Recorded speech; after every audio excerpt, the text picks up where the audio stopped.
Boa noite, gente. Olá, como vão? Por favor, deem um feedback aí se está tudo ok, se estão me ouvindo bem, para a gente começar o nosso papo. Tá tudo ok? A imagem, o som? Joia, boa noite, Jesus, Fabiana, o pessoal de Fortaleza, tia Leda, muito bem, que bom ver vocês por aqui. Feliz, viu? E vocês estarem acompanhando a Quinta de Luz, as informações que trazemos a respeito do Espiritismo, da forma que podemos e de uma forma muito carinhosa, muito esforçada, para que seja bem recebida por todos, para que seja acolhedor, um, um bálsamo nesse momento, como é a proposta do Espiritismo. Muito bem, gente. Então, enquanto as pessoas estão aí entrando, está chegando mais gente para a gente compartilhar esse momento, vamos falar um pouco do que sempre trago, que são alguns aspectos materiais da nossa caridade, não é? É comum que depois de tantos meses, né, um ano inteiro praticamente, nesse movimento tão diferente, de tanto esforço para nessa necessidade de adequação, a gente observe o nosso lado se equilibrando um pouco mais e realmente fique feliz com isso, é para ficar, mas a gente não pode esquecer o de quem é necessitado, que muitas vezes não tem nem o que comer, né? Não tem nem o básico para sobreviver. Não nos cabe julgar, gente, nos cabe ajudar. Então, nós temos percebido uma diminuição considerável nas doações, por exemplo, de uma iniciativa que o nosso trabalhador da casa, o Henrique e a Júlia, participam, que é vocês vão me corrigir aí se eu tiver errado no nome, é Viver, Servir e Viver, salvo engano. Mas vocês podem entrar em contato direto com Maria de Jesus, porque o que é que ela fez? A casa, a Quinta de Luz, que é ela Maria de Jesus, a casa, ela tem a prática de doar cestas básicas a uma comunidade que fica muito próximo a nós ali na Madalena. Só que não foi possível nessa pandemia. Então, Jesus, generosamente e de forma inteligente, passou os alimentos que recebe, que tinham estocados na casa, as doações, para que o Henrique, que é esse nosso trabalhador, ele fizesse a logística, porque para ele é melhor receber em dinheiro, porque ele vai na Ceasa e compra muito mais barato. Eu me lembro que há um mês eu conversei com ele e ele disse, olha, a gente consegue fazer uma refeição a R$ 1,50. E eles fazem e entregam. Se vocês quiserem ir, quem quiser ir, entre em contato com o Henrique que vai entregar junto com ele. E ele vai lá, bem próximo às pessoas mais necessitadas. Ele procura a pessoa, entrega a quentinha lá, a refeição e espera ela comer. Ah, mas vai trocar por droga? Não, com o Henrique não tem essa não. Ele espera a pessoa comer. E ele tem feito um trabalho muito bonito. Aí ele e a Júlia, que são as pessoas ligadas à Quinta de Luz, conectados aí a Maria de Jesus, que transfere essas doações para eles, tá? Outra coisa, gente, é a manutenção física da casa. A gente vai falar um pouco sobre mediunidade hoje, vocês vão perceber o quanto é importante o espaço físico da casa. Então, nós arrecadamos a partir os custos de manutenção da casa, que é alugada, da venda de água e das doações dos trabalhadores em sua maioria. E esse ano foi um ano difícil nesse sentido. Venda de água não aconteceu, né? Daquela, para quem já frequenta a casa sabe, aquela garrafinha de água fluidificada, né? Para fluidificar, na verdade, no tratamento que vocês recebem na casa, que as pessoas recebem e levam aquela garrafinha para tomar em casa. Então, a casa se mantém daquela venda e não teve venda de água esse ano. Então, é, Jesus está bem apertada nesse sentido, tá certo? E a gente precisa manter a casa.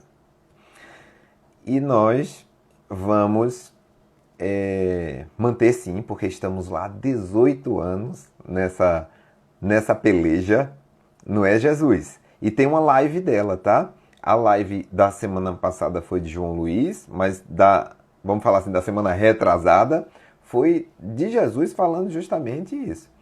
Então a gente tem, enquanto trabalhadores, a obrigação, digamos assim, entre aspas, nessa obrigação de manter a casa.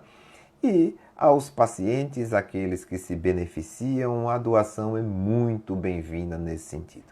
Ninguém ali recebe R$ 1 para estar trabalhando. Nós, dirigentes, não recebemos nada para estar trabalhando. Nosso trabalho é voltado à divulgação do espiritismo, do tratamento, da ajuda, da caridade.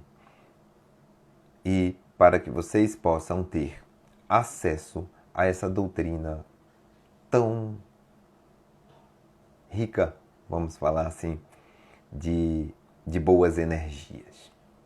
Eu peço que quem puder e quiser, feche os olhos para a gente começar com a nossa prece. A prece é uma invocação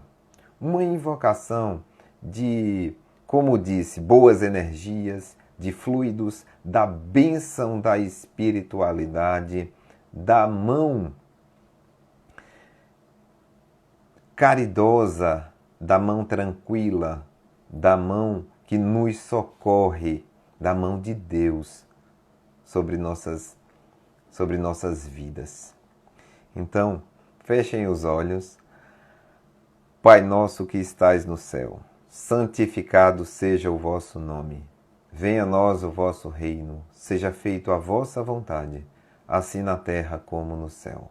O pão nosso de cada dia nos dai hoje e sempre. Perdoa as nossas ofensas, assim como nós perdoamos a quem nos tem ofendido. Não nos deixeis cair em tentação, mas livra-nos. E livra-nos de todos os males, pois teu é o reino, o poder e a glória. Abençoa-nos, Pai, com o teu coração misericordioso e nos guia nessas sendas tão estreitas e desafiadoras da nossa encarnação. Que assim seja, graças a Deus. Muito bem, gente. Que bom vê-los aqui. Muita gente aí entrando. Então eu falei rapidamente, né, de forma ampla, aí um pouco da nossa atividade na casa, na proposta da Quinta de Luz, né, quando falei da caridade.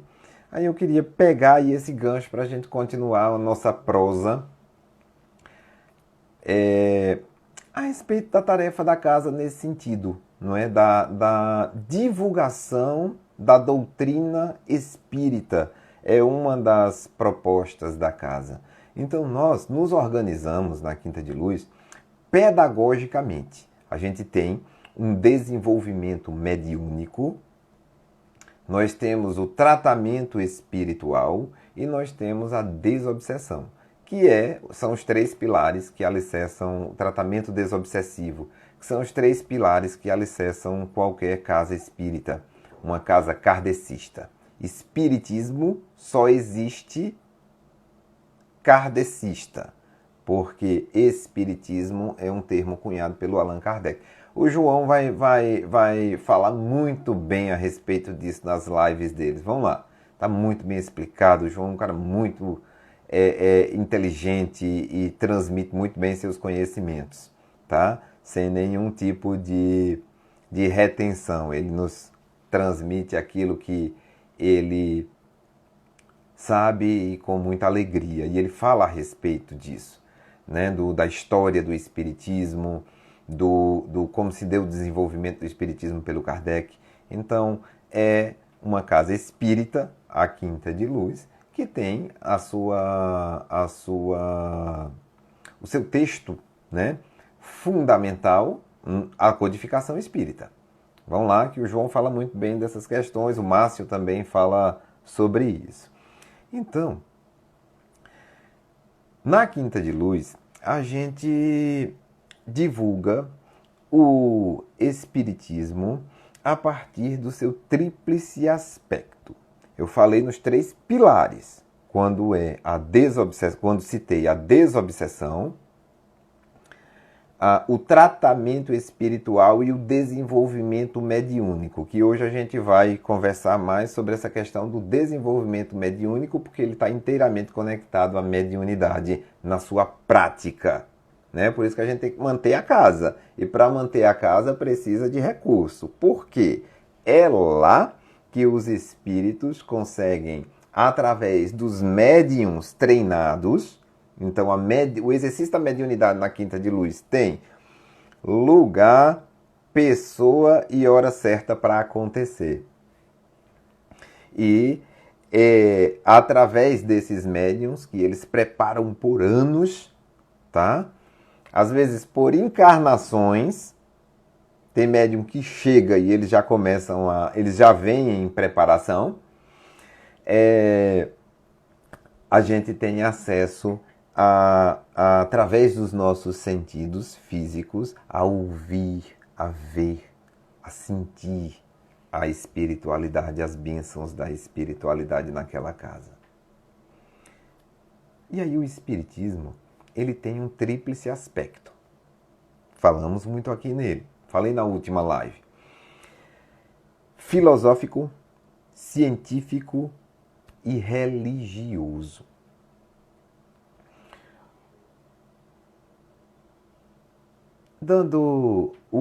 No conceito de espiritismo, eu já vi as 2 organizações, que vou citar agora. Uns dizem que é uma ciência com bases filosóficas e implicações religiosas. Também já vi textos que diz ser uma filosofia com bases científicas e consequências religiosas. Eu prefiro a segunda. Eu prefiro a segunda colocação porque entendo que o Espiritismo é uma filosofia de bases científicas. Filosofia porque ele trata da existência do ser. Ele trata da compreensão da nossa caminhada existencial enquanto consciência. E a fundamentação dele é científica. Para que a gente compreenda, difunda e cresça, evolua com isso. Então, o pensamento filosófico, ele é o caráter de permanência do Espiritismo. Faz com que ele coexista através dos tempos. A partir de seu desenvolvimento pelo Kardec, mas que volte no tempo também e se remeta ao surgimento do ser humano no planeta.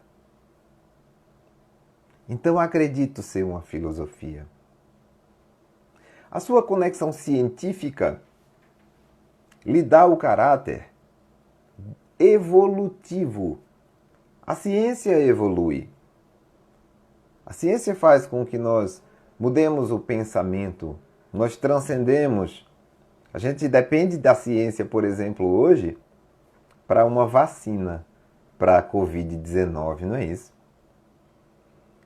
Está sendo desenvolvido, daqui a pouco chega. Testes e mais testes. O laboratório diz que está perto, outro diz que está longe. Daqui a pouco chega. O mundo está todo voltado para isso. Inicialmente se fez uma corrida para ver qual era a superpotência que desenvolvia primeiro e iria ser classificada aí no rol do que salvou a humanidade. Já estamos saindo disso, já está vendo que só o esforço colaborativo vai nos tirar dessa. Ciência nos faz evoluir enquanto seres humanos. É o caráter do espiritismo científico.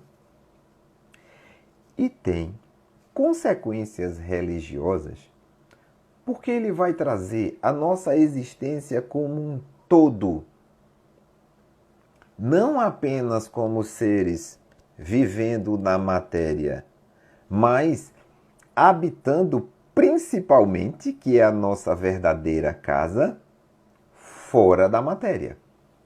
Quando a gente não está no plano físico, e sim no plano que a gente pode dizer assim, espiritual. Que só as religiões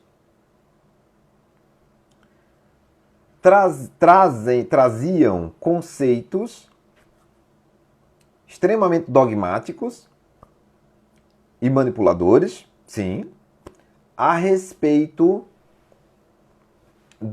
da vida após a morte. E o Espiritismo vem elucidar essa questão através de ciência. Vamos caminhar?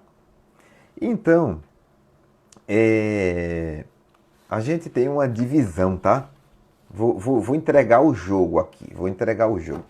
A gente tem uma divisão entre os dirigentes. Nós fazemos as lives. Todos nós que fazemos, nós 5, nós somos a dirigência da casa. Eu, João Luiz, Márcio, França, Alexandra, Vieira e Maria de Jesus Arruda. Então, nós temos uma divisão de apresentação das lives. E eu fiquei responsável. Não vou em cada um não, tá?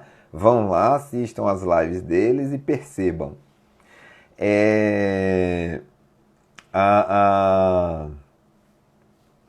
A minha tarefa, né, e é a minha identificação, é o aspecto científico do Espiritismo. A gente está aqui conversando a respeito disso, tá?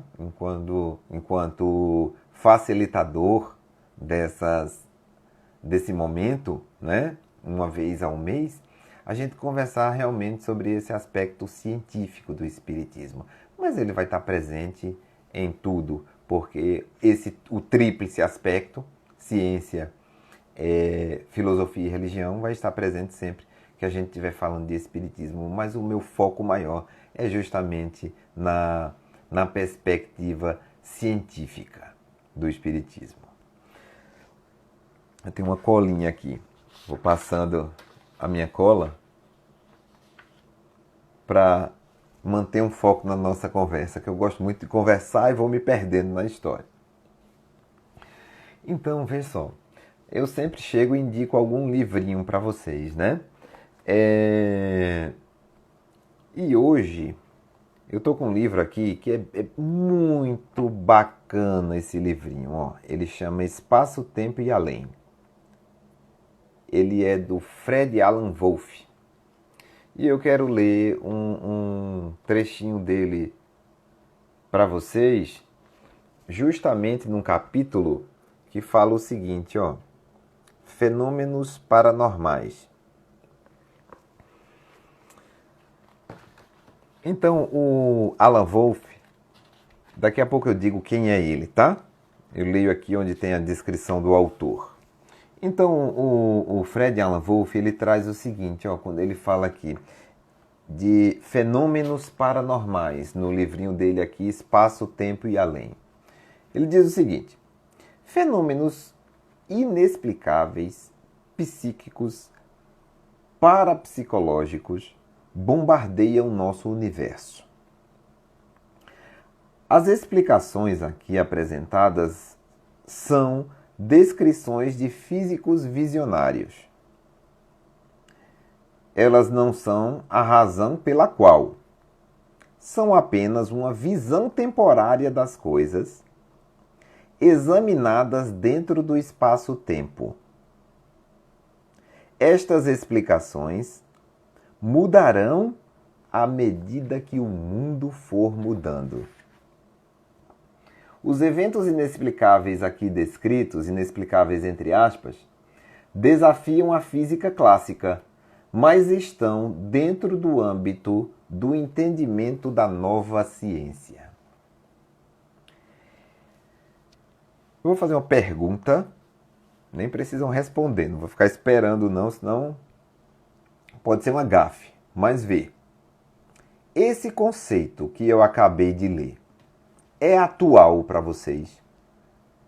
Respondam para si mesmo.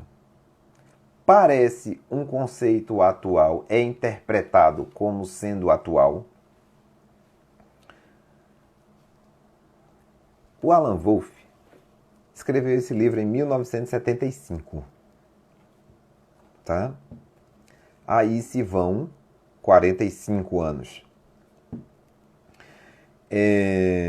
Para alguns, ou diante de algum ponto de vista, pode não ser um conceito tão atual assim, ou um livro tão novo. O Fred Alan Wolff é o seguinte, ele tem vários livros, tá? E ele é bem conhecido na atualidade. Formou-se em física pela Universidade de Illinois, especializando-se em física aplicada, física teórica. Foi, durante muitos anos, professor da Universidade de San Diego. Esteve como professor visitante em Paris, em Berlim, na Universidade Hebraica de Jerusalém e em Londres. Tem ocupado, além disso, posições de consultoria em várias indústrias e governos. É um consultor de informática, professor e autor de vários livros. Dedica-se, atualmente, a transmitir ideias da ciência a uma audiência tão ampla quanto possível. Essa é a maior tarefa dele. Eu assisti uma entrevista com ele, ele leu isso aqui, e essa é a maior tarefa, é a missão dele. É levar a ciência para o maior número de pessoas, o pensamento científico a partir de uma visão do imaterial.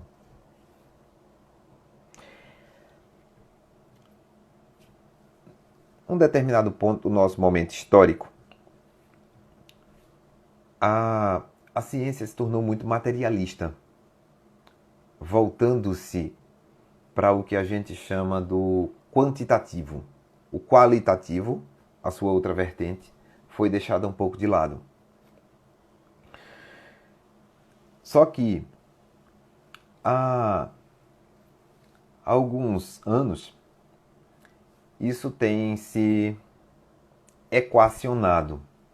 Ainda estamos em um aspecto científico extremamente materialista, mas difundido pelo mundo, se pesquisa sobre tudo. E a ciência do imaterial, ela tem ganhado cada vez mais força. E o espiritismo habita, tem o seu berço, a sua fundamentação nesses aspectos científicos e materiais. E aí, tem um outro cientista,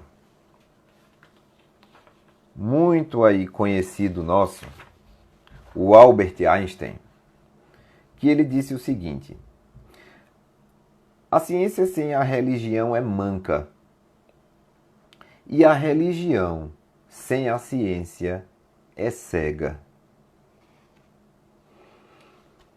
Um físico revolucionário do nosso momento contemporâneo, né? E não muito distante disso, poucos anos antes, na verdade cerca de o Kardec desencarnou e o Albert Einstein nasce 10 anos depois, salvo engano. Então, poucos anos antes, não muito distante do Einstein, Kardec disse o seguinte, nos seus estudos de desenvolvimento da codificação espírita, desenvolvimento do espiritismo, na escrita da codificação espírita, Kardec disse: espiritismo e ciência se complementam reciprocamente. A ciência, sem o espiritismo, se acha na impossibilidade de explicar certos fenômenos só pelas leis da matéria. O espiritismo, sem a ciência, faltaria ao espiritismo sem a ciência, faltaria apoio e comprovação. Pegar esses três conceitos, esses três trechos, né, do Alan Wolff, lá em 1975, pouco mais atrás do Albert Einstein, que diz assim, ciência e religião precisam caminhar.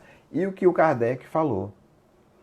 Então, diante de algumas respostazinhas que eu vi aqui, e dos estudos desenvolvidos, eu quero chamar a atenção de vocês para a atualidade desses conceitos.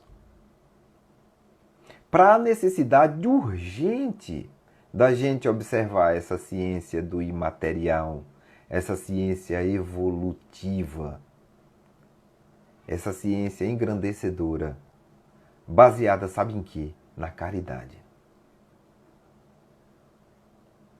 Que transcende todos os elementos que o nosso ego possa observar e nos leva adiante na escada, né, da existência, nos trazendo esperança, força, coragem e fé. Então, o Kardec, no desenvolvimento dos seus estudos e no que ele escreveu aqui, que eu acabei de ler, quando ele traz o aspecto religioso e científico, ele, de sua autoria, ele compôs aqui a Gênese, tá? A Gênese segundo o Espiritismo. Então, esse trecho que eu acabei de ler é um trecho da Gênese, é um dos livros que compõem a codificação espírita.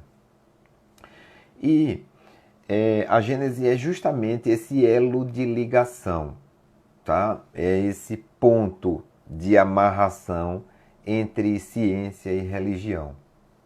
É um livro muito bom, vale a pena ser lido, vale a pena ser estudado, tá certo? Porque ele é, dentro da codificação espírita, quem faz esse elo de junção entre espiritismo e ciência, tá? Eu disse entre ciência e religião, não, entre espiritismo e ciência. Dentro da codificação, a Gênese faz essa conexão. Não que os outros livros não tenham suas bases científicas, de jeito nenhum, só tem. Porque o livro dos médiuns, tá? O livro dos médiuns, ele foi tratado no âmbito da parapsicologia como o maior tratado de parapsicologia já escrito até hoje. Então, sabe por quê, gente? Porque o Kardec foi o único autor do seu tempo, ao pesquisar fenômenos ditos paranormais, que a paranormalidade não existe uma normalidade paralela, tá? A ciência prova isso, existe o que a gente ainda desconhece. E é o primeiro parágrafo que ele trata aqui no livro dos médiuns. É que nós... deixa eu ler para vocês, porque é muito, muito bacana.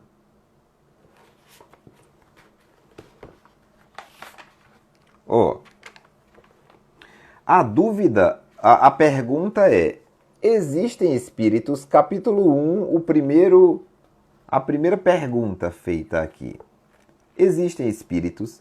Aí ele responde: a dúvida em relação à existência dos espíritos tem como causa principal o desconhecimento quanto à verdadeira natureza, a sua verdadeira natureza. Geralmente, os espíritos são imaginados como seres à parte da criação, cuja necessidade não está demonstrada. Mas nós somos os espíritos. Nós somos seres espirituais coabitando na matéria, visitando a matéria. Nós não somos seres à parte da criação. Nós somos a criação divina. Em primeiro lugar, espíritos. Em segundo lugar, alma, que é o espírito habitando no corpo físico, dotado, se revestindo desse corpo físico. Então, do seu tempo, o Kardec é o único cientista que estuda metodologicamente a mediunidade. Então, o diferencial do Kardec no seu tempo, onde vários fenômenos paranormais estavam eclodindo, ditos paranormais, fenômenos mediúnicos, sensitivos, magnéticos. Aí vamos lá para o Márcio. Márcio é quem entende dessa história de magnetismo e fala muito nisso. O João traz tem essa fala também. Então,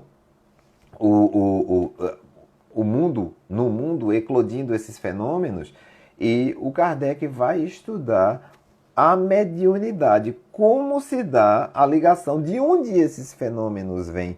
Aí vocês percebem, aí ele começa a acessar o mundo dos espíritos. Não só e dizer o que é o fenômeno, o que é que está acontecendo aqui. Ah, mas a menina está falando com a voz de outra pessoa, mas o menino está flutuando e a outra está escrevendo. Ele disse, mas escrevendo, quem é que está escrevendo através dela?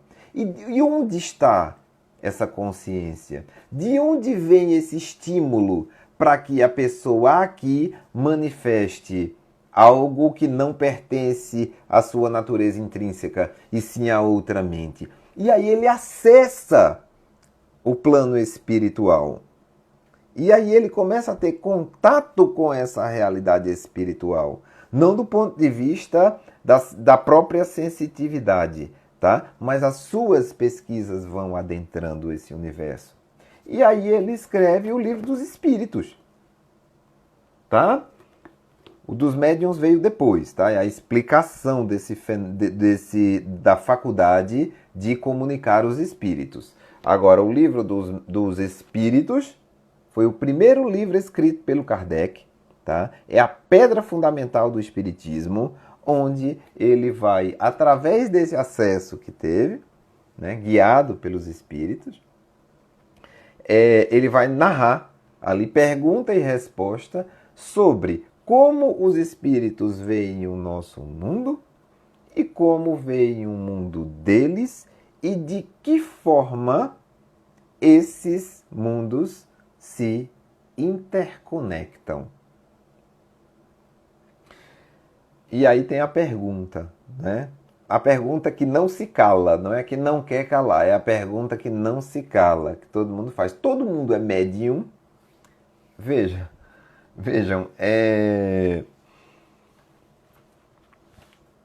o João, e acredito que a Alexandra também, falam muito bem a respeito disso.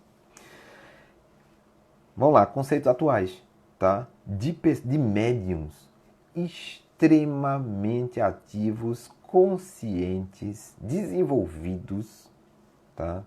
Equilibrados na sua mediunidade, tá? E na vida também, tá? São gente boa, gente fina. E que trazem a vivência deles, a observação, os estudos, tá? Usando o caráter científico do espiritismo, seu caráter evolutivo. Sob determinado ponto de vista, o Kardec diz no Livro dos Médiuns o seguinte: que os espíritos nos influenciam mais do que a gente possa imaginar. E que todos nós, 100% da humanidade encarnada sobre a face da Terra, sofrem influências espirituais.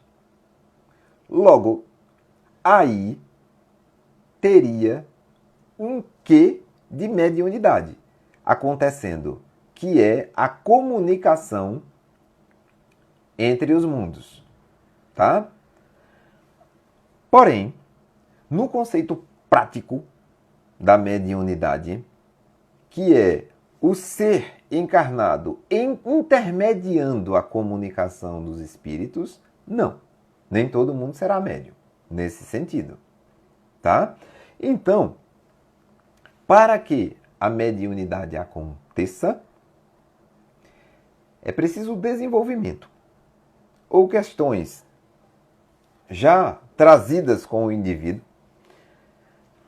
que façam com que ele sirva de ponte entre a comunicação do mundo espiritual com o mundo da matéria. E isso tem uma razão de ser. Uma razão estrutural, porque nós somos seres espirituais habitando a matéria, então esse fio não se parte. E quando isso entra em atividade, e quando essa atividade é orientada para um determinado fim, em se tratando do espiritismo, um fim de caridade, é colocada para o trabalho, esses espíritos, habitando o mundo espiritual, se comunicarão através dessa pessoa. Que ora está, porque isso também pode ser bloqueado, pode, tá? E está em sua mediunidade, digamos que no exercício de sua mediunidade ostensivamente. Podem mandar perguntas, tá? Já tem algumas aqui. A gente vai... as lives serão muito nessa temática aí por algum tempo. E as dúvidas podem enviar. E o Kardec, ele é então o pesquisador. Kardec é um cientista, então ele é um pesquisador que se debruça sobre justamente esse fenômeno da mediunidade, que é o que se apresenta na época, enquanto ele pode se debruçar, mergulhar, se inserir no entendimento do que é o mundo espiritual. E nós viemos a partir de então, trazendo esses conceitos, que lembram dos 3 autores que eu citei lá, uma passagem de todos 3, Kardec, Einstein e o Alan Wolff, são atualíssimos. Então o espiritismo ele traz conceitos que a gente só vai entender muito mais à frente ainda. Nós não temos, segundo eles, nem vocabulário ainda para poder entender algumas coisas que já estão postuladas lá no espiritismo em suas entrelinhas, obviamente. O que está escrito a gente lê. E isso é a nossa evolução, isso é a nossa caminhada, isso é o nosso desenvolvimento. Agora, principalmente, é uma doutrina cientificamente desenvolvida para a caridade, para o entendimento entre os povos, para que possamos olhar para o outro e compreender que o mal, digamos assim, que ele nos faça agora, já pode ter sido o contrário. A gente já pode ter feito a ele. E ele desavisadamente está num movimento de ataque, mas isso pode ser revertido. Pode ser revertido a partir do momento que você tem consciência de que não precisa devolver o mal com o mal. Você pode encerrar esse ciclo. De ora você é a vítima, ora é o algoz. Então, consciente do que versa a doutrina espírita, você pode cessar um sofrimento que às vezes é de séculos. E tudo isso se deu através e porque o Kardec olhou para a mediunidade. Então, mediunidade é caridade. Tem lá um videozinho também no nosso Instagram, né? A questão do caridade tá? Então, caridade e muita gente fala, os nossos trabalhadores, o vídeo tá lindo. Aí eu quero acrescentar, não sei se tem essa passagem, Patrícia, mas caridade é mediunidade também. Eu tenho algumas perguntas aqui, tá? Então, a nossa amiga Firmina, ela tá sempre presente. Ela colocou assim, ó: a frequência da aura interfere no processo mediúnico? Massa, uma pergunta bem legal. Vê, a aura, né? Primeiro, o que é a aura? A aura é nossa organização nesse plano de forma energética, tá? Tem um vídeo que falo sobre isso. A aura é o nossa frequência, tá? No plano físico, habitando o corpo físico e de acordo com como percebemos o espectro solar. Então, o Sol, ele nos dá o seu espectro, né, que permeia todo a crosta, todo o orbe. Então, a gente pode dizer assim, se a gente classifica em cores, o vermelho e o violeta. Entre isso, tá o espectro solar. Abaixo é calor, infravermelho, a gente não capta. Acima é ultravioleta, é danoso à nossa fisiologia, às nossas células. Então a gente se organiza. Para o entendimento individual, né? Nesse processo em que nós formatamos um corpo físico, a gente tem um campo que ele é análogo ao espectro solar. Então a gente tem frequências, né, que vibram entre o vermelho e o violeta, tá? E essas frequências, elas pautam a organização, né? Elas criam a nossa realidade. Na verdade, tem um pensamento dentro, acredito ter ouvido um psicólogo falar a respeito disso, que da teoria que ele falou que tem o sentimento, o pensamento e a ação. Alquimicamente, a gente tem essa teoria com uma divergência. É o pensamento primeiro, o sentimento e a ação. Então, dentro desse movimento, onde a gente pensa, pensou, já está criado, em algum lugar existe, não é? Então, é a ideia, eu me lembro do meu professor Joel Aleixo, que dizia assim, não pense no limão siciliano.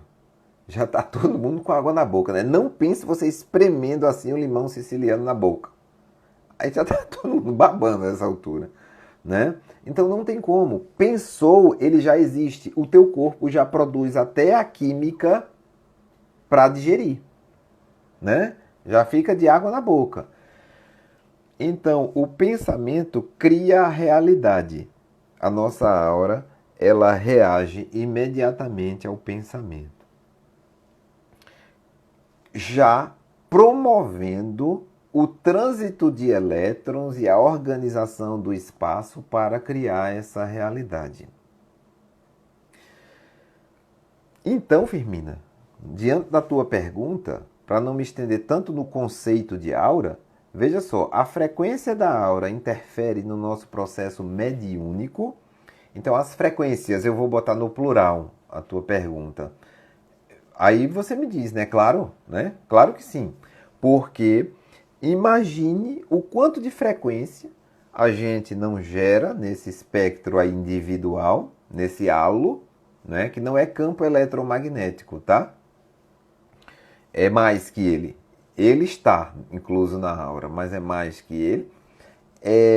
O teu pensamento vai gerar nessa dentro do espectro solar. Paty, me diz a hora, bota a hora aí, por favor, que eu estou alheio ao tempo.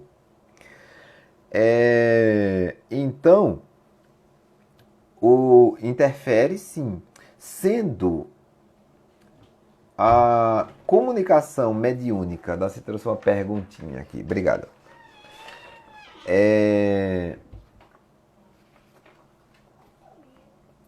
Sendo a comunicação mediúnica uma comunicação de mentes, você imagine como o nosso pensamento não interfere nessa questão. Aí tem cientistas, já que a gente está falando de mediunidade e ciência, obrigado, queridos, tem aí a hora, né? 15 minutinhos, está faltando. Então, tem pesquisadores que falam a respeito disso, por exemplo, Firmina, o Hermínio Miranda, que ele tem livros como esse aqui, ó, O Fenômeno Anímico, o que é?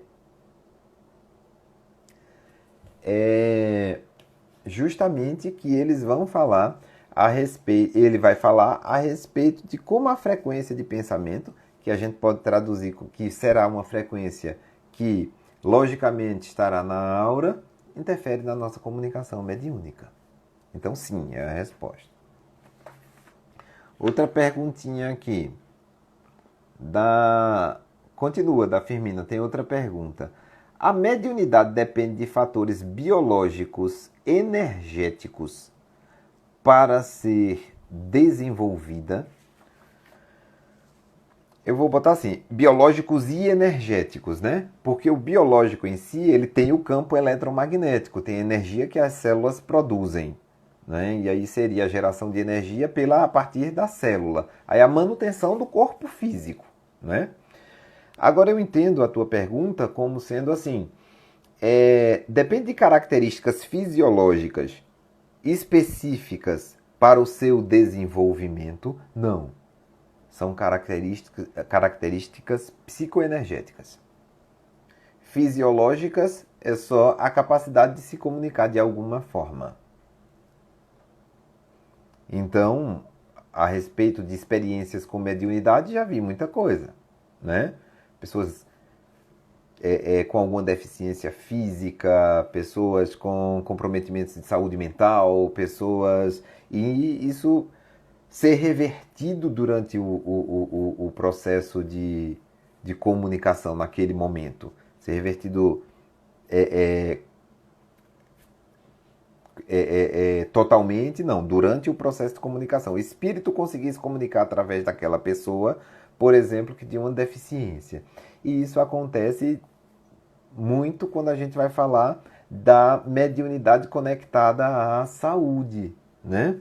Aí a gente tem o aspecto da saúde mental, principalmente. Mas não é só isso, tá? A interferência dos espíritos e algumas características ou alguns eventos, eu diria, mediúnicos não muito bem entendidos, eles podem ocasionar doenças orgânicas, né? Doenças orgânicas, não só doenças psicológicas, tá? Mas a veia psicológica é mais estudada. Para vocês verem, gente, ó,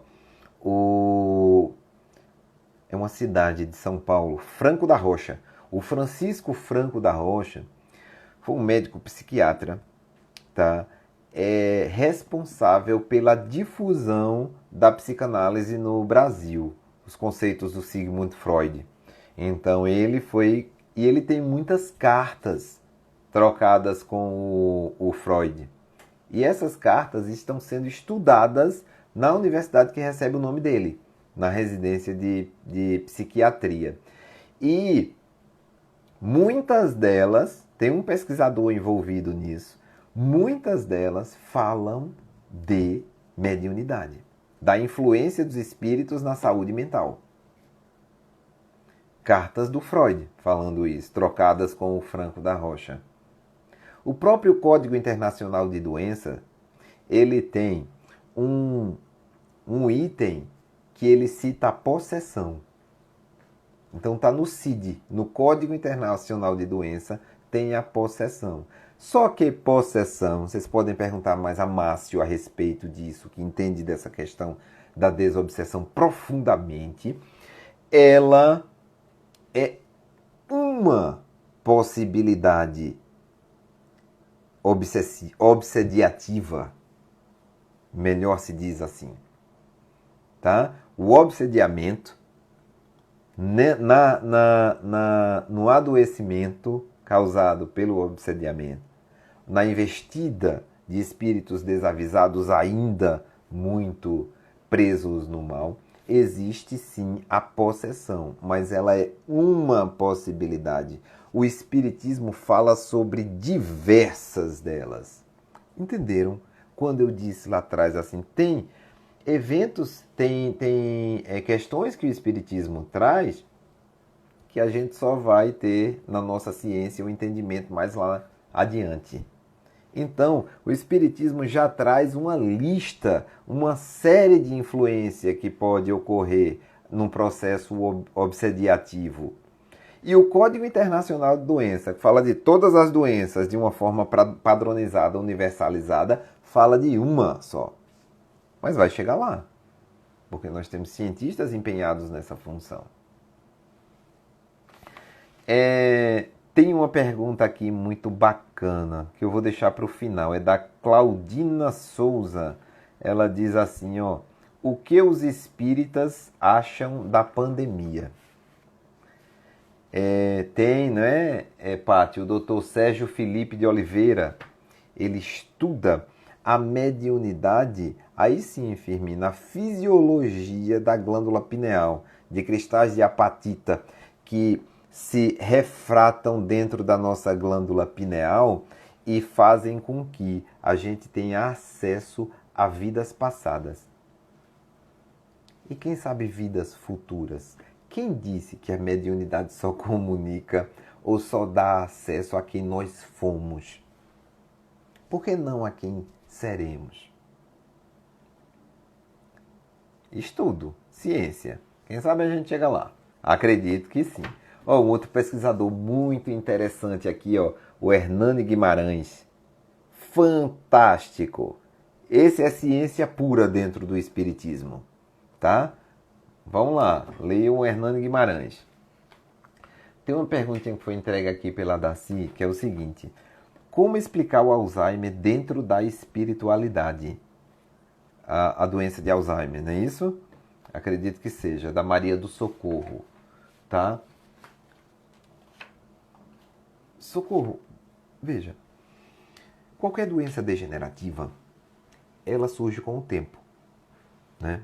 É uma alteração de saúde que surge com o tempo. Todos nós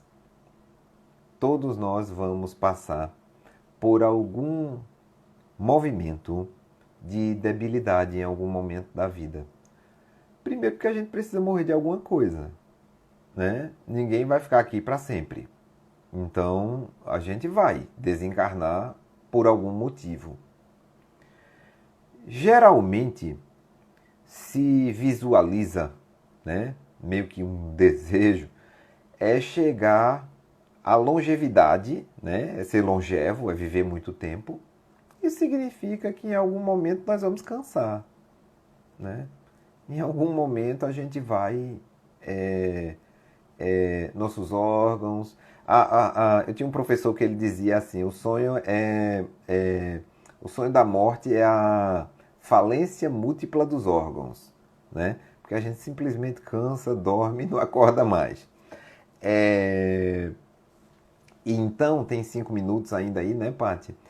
Então, Socorro, veja, em termos de como se haveria uma condição mediúnica provocadora do Alzheimer, eu não sei te dizer.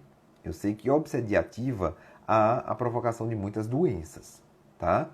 E sei também que as pessoas mais velhas, elas são suscetíveis, e essa é o idoso e a criança, elas são mais suscetíveis a cargas obsediativas, tá? E sei também que, geralmente, em adoecimentos mentais numa idade mais avançada, eclode a verdadeira personalidade. e muitos eventos mediúnicos acontecem. A verdadeira que eu digo, aquela que a gente não consegue conter tanto a personalidade, não é? Porque ali já está turvada a mente e uma carga de veracidade da personalidade, se você me entende, é Claude ali. E aí a gente tem o registro de muita comunicação mesmo mediúnica nesses momentos.